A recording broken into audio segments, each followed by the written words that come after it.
Hi, my name's Tim and I'm from Shen Health. Today I'm going to introduce you to the many wonderful, fantastic things that Chinese medicine has to offer.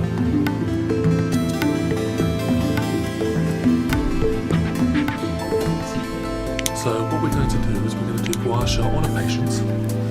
So in this case we're going to work over the whole of the back.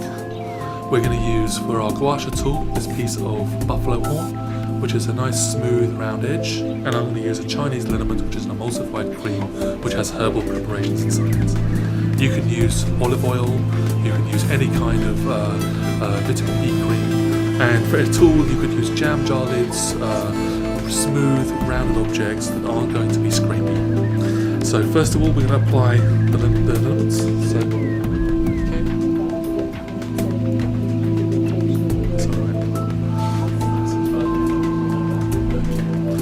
So now I'm going to apply the liniment so it's going to be really cold.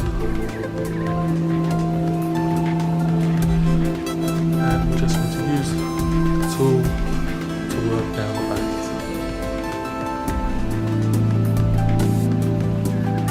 So we want to concentrate on the paraspinal muscles, the muscles next to the spine.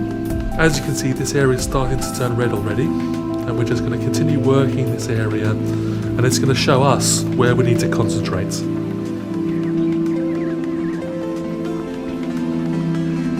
As you can see, this area, the SHA has started to come up, so this is an area we're going to focus on. And it's starting to get a little tender in this area, so we can lighten off a bit and maybe move and try and follow this area and see whether it's coming this way or coming this way. So we're going to try and see whether we can bring up more SHA coming away from the midline. Generally with gua sha, you want to move down the body and away from the midline are the two directions you want to travel. But again, the more developed you are with gua sha, the more you can use it in different situations according to the diagnosis that you work with.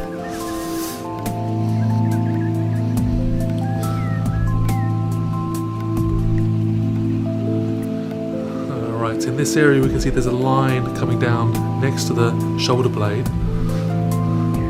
of redness coming into where this stagnation is. And if we feel this area, we can feel there's very fibrous tissue through here. So we can see there's not much blood flow coming through this area. So let's work on the other side and see whether this is a symmetrical pattern, whether it affects both sides of the body. So we already know this is an area, so we might want to start and concentrate on that area. And already we can feel that this area already has fibrous tissue. I can feel through the tool that I'm using. So we'd expect there to be SHA coming up.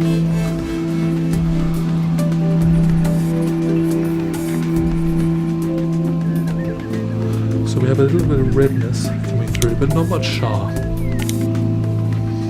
Even though there's fibrous tissue here, so I'm going to check the tissue on both sides.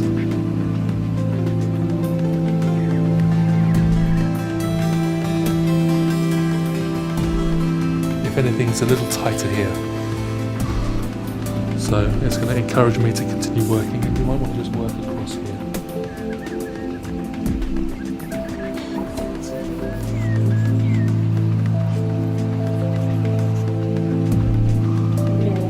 It's strong, isn't it? No, that sort of tickles a bit. I keep wanting to tap.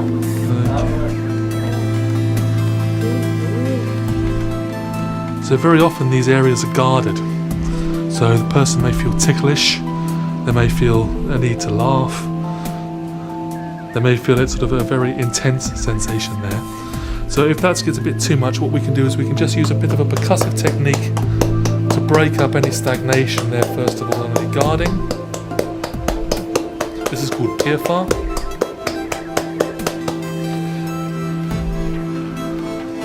So we can already feel that around this area there's going to be a lot of tension. So very often we get chi stagnation, it affects the diaphragm very much. And this would be an area that we'd want to work with and loosen up.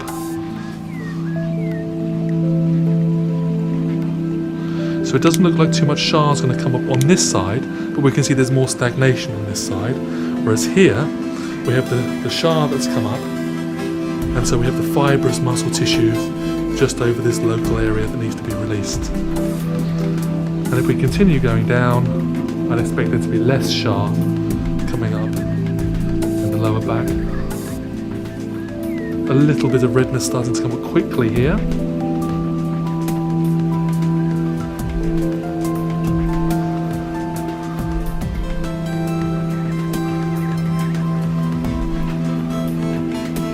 Do you get lower backaches? So with someone who gets lower backaches, and we can already see that just this area here is red, and just that spot there. Does that in a spot where you normally get pain? That whole area. Okay. So we can see already that the gua sha is telling us where this pain is, and then we can go in either with other forms of treatment to work manually, or we continue just with the gua sha itself. So here we might want to use a second technique where we press in and flick. Then we can do the same in these areas and develop the session. So to sum up, we can use gua sha to diagnose what we find. We can also use gua sha to treat. So we can use gua sha to find other forms of therapy that might be useful in particular areas where we have problems, or we can treat it specifically. And the nice thing is we can get treated ourselves, or in the case if we're working on our own back, get a friend or a partner to work on us to help relieve these aches and pains. And this is how to perform gua sha.